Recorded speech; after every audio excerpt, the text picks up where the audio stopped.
Bismillahirrahmanirrahim. Barakallahu fiik. Itu mungkin yang dapat Anda sampaikan. Masya Allah.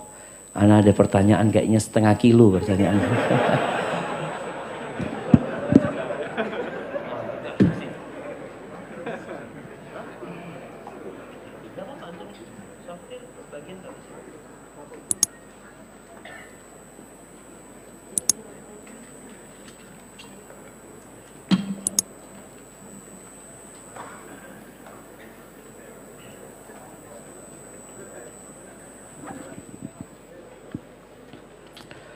Assalamualaikum Ustaz. Waalaikumsalam warahmatullahi wabarakatuh.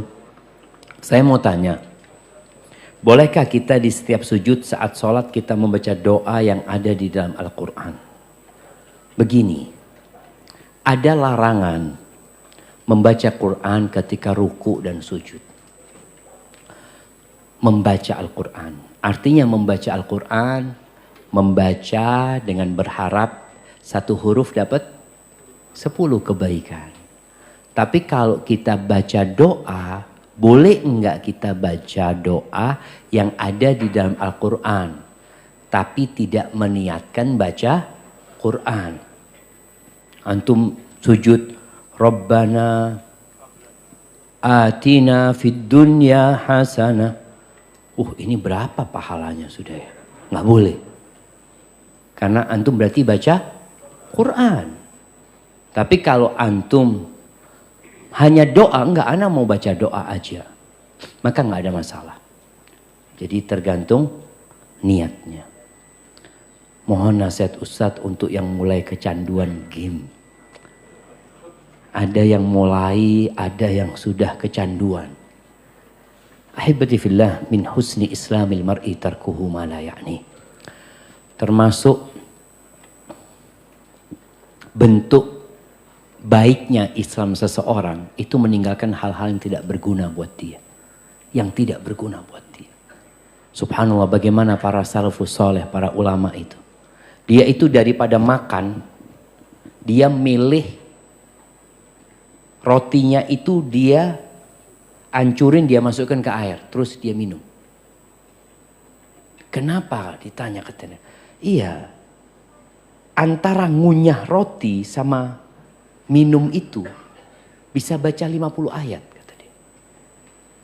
Kan banyak orang kalau makan sampai setengah jam makan. Dia sudah bisa hatam 1 juz itu jamaah. Makan setengah jam baca Quran 5 menit kayaknya alhamdulillah sudah banyak. Itu tadi makan tuh setengah jam loh. Kita itu kadang-kala kurang menghargai waktu kita. Nanti kita akan menyesal. Ketika antum lihat di kotak amal antum ternyata banyak di dalamnya hal-hal yang sia-sia. Walaupun ada yang haram, ada yang gak haram. Bicara game ini ya. Tapi sia-sia buat antum. Enggak usah ana main game sambil sholawat buat Nabi SAW. Astagfirullahaladzim jemaah.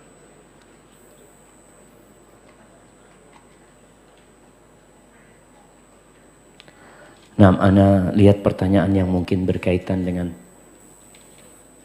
ini, yang berkaitan dengan tema. Antum ambil ini lagi, bisa di Bismillah. Jamaah yang tidak dibaca pertanyaannya, jangan pesimis, jangan kecewa, karena antum sudah mencatat dalam timbangan kebaikan antum sebenarnya. Semoga apa yang antum catat ini kelak ketika di padang mahsyar antum dapat rapot, antum dapat catatan ini di sana. Maka kita senantiasa sebagai muslim yang optimis dan berbaik sangka sama Allah Azza wa Jalla.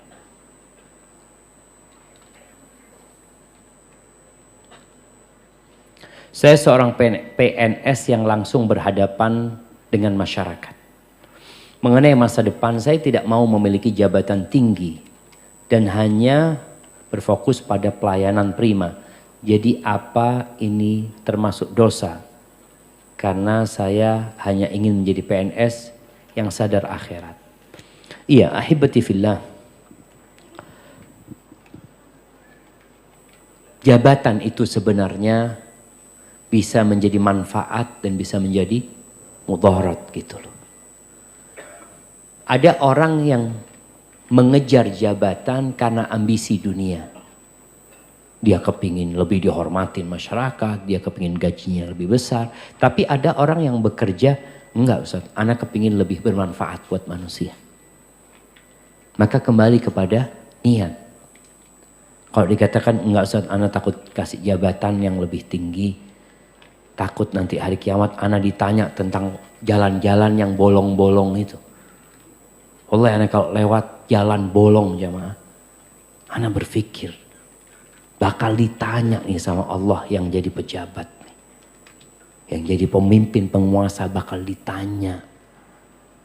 Bagaimana cerita Umar bin Khattab radhiyallahu taala anhu ketika dia merenungkan, aku tuh takut kata Umar, kalau ada baghlah keledai campuran sama kuda itu, kalau ada bighal mungkin ya yang terperosok di Dijlah sana, di Irak sana, aku takut ditanya sama Allah, kenapa jalannya engkau nggak perbaiki?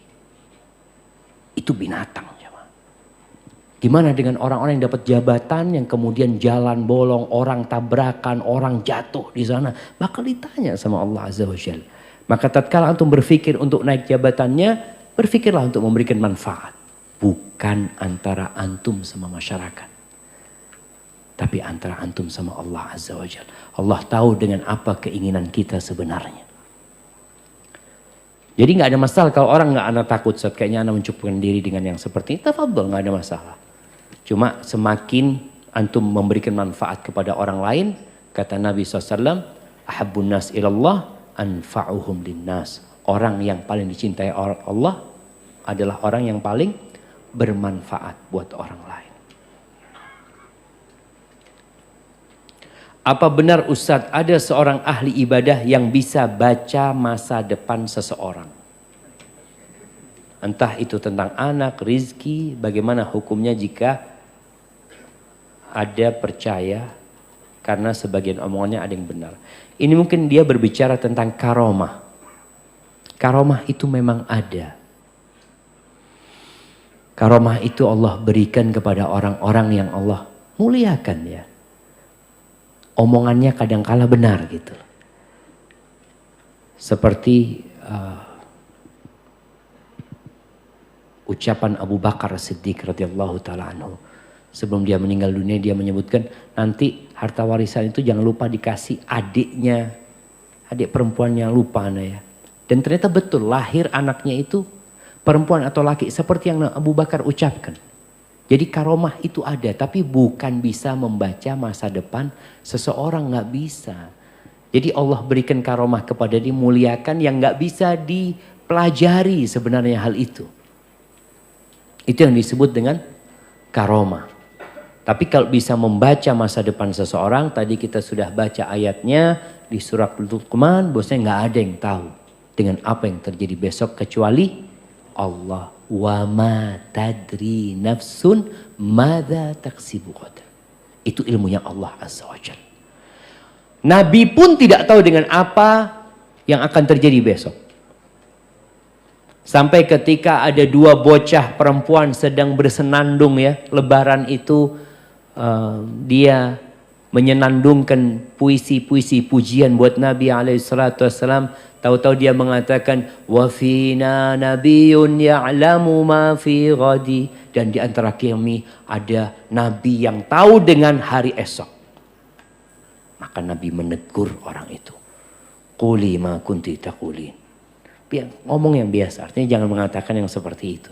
Itu hal yang tidak benar gitu. Nabi nggak tahu. Beliau juga mengatakan walau kuntu a'lamul ghaib lastakthartu minal khair wa ma massani su.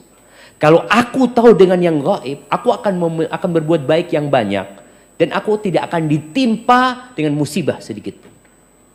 Nggak akan. Orang tahu oh kalau keluar tabrakan. Bagaimana ketika perang Uhud?